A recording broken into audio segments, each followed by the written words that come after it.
नमस्ते. मी आज कढीपत्त्याची चटणी करते आहे.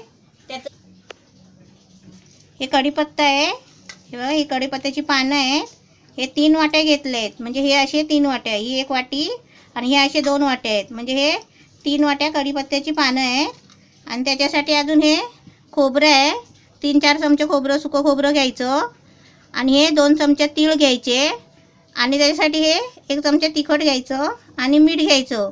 आणि कढीपत्त्याची पानं तळण्यासाठी हे तेल आहे. गॅस पेटवला आहे आणि भांडं पण ठेवलं आहे. पहिलं तेल नाही टाकत, कारण ती पाणी असतं ना त्या पानांना, म्हणून ते पहिलं मी जरा वाफवून घेते आणि नंतर तेल टाकते. नाही तर तेल कसं उडत राहणार, म्हणून जरा वाफवून घेते. म्हणजे तेलामध्ये तळून घ्यायचे आहेत पानं. तुम्ही म्हणाल कसली कसली काकी चटणी बनवून दाखवते, पण या सर्व वस्तू आहेत ना, सगळ्या चांगल्या आहेत. खायच्या सगळ्या वस्तू आहेत. ते कसं आपल्याला माहिती नसतात करायच्या. कढीपत्त्याची पानं कशी फोडणीला वगैरे दिली तर कसा वास येतो, तशी चटणी पण छान होणार आहे याची. त्यात थोडंसं तेल टाकते. ते थोडंसं टाकायचं, म्हणजे ते पानच तळून घ्यायचे आहे, बाकी काय नाही.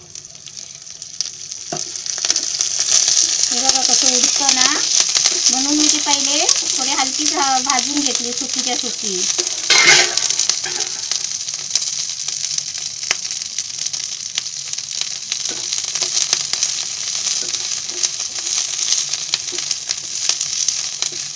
चांगली अशी भाजून घ्यायची.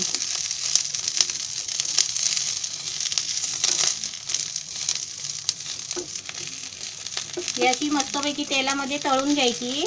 ते तेल जास्त नाही घालायचं, असं पानाला लागेल एवढं तेल घ्यायचं. तर गॅस थोडं बारीक करते आणि पानं काढते. आणि ते तीळ आहेत ना, खोबरं, ते एक एक करून भाजते.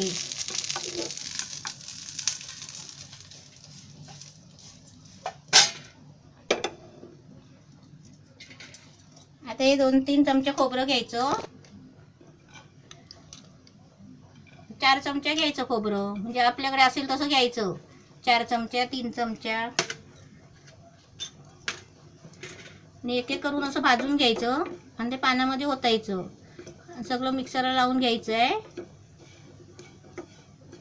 हे अशा चटण्या मी कधी बनवते, श्रावण असतो ना, पुरा महिनाभर उपवास असतो आमचा, तेव्हा आम्ही चिकन मच्छी वगैरे काय करत नाही. तेव्हा या चटणी कशी एक एक चटणी करते रोज, थोडी थोडी. हे असं खोबरं भाजलं आहे, ते पण आता मी काढते आणि तीळ भाजते.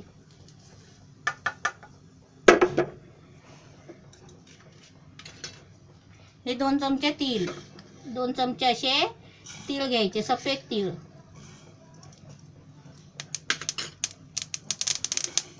ते कसे तीळ कसे गॅस एकदम बारीक करायचा, कारण ते भांडं आता तापलेलं आहे ना, त्याच्यामुळे असे उडतात.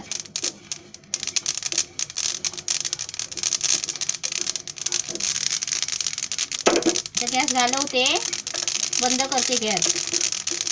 तीळ भाजले आहेत, असे उडतात बघा.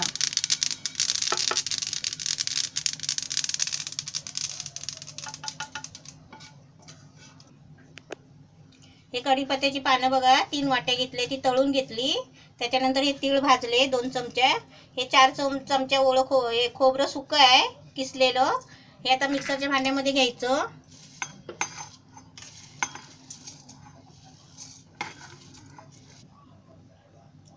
हे कढीपत्ता, खोबरं आणि तीळ घेतलंय. त्याच्यामध्ये हे लाल पावडर घ्यायची आहे, मिरची पावडर अर्धा चमचा घ्यायची. आणि हे थोडंसं मीठ घ्यायचं चवीपुरतं. आणि आता ही बारीक मिक्सरला लावून घ्यायची.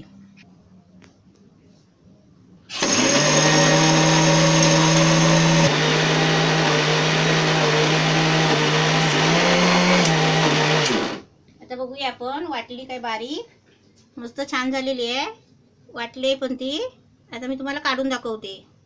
त्याच्यामध्ये सगळ्या सुक्या चटण्या, आणि आपल्याला पाणी पाहिजे तर पाणी बी टाकू शकता, असं काही नाही.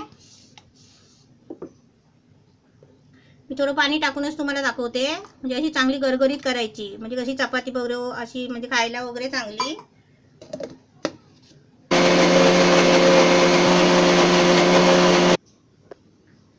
चटणी झालेली आहे वाटून, हे बघा छान झाली आहे. मी आता तुम्हाला ती काढून दाखवते. कढीपत्त्याची चटणी मस्त तयार झालेली आहे आणि दिसायला पण छान आणि खायला पण मस्त झालेली आहे. तुम्ही सर्व चटण्या करून बघा.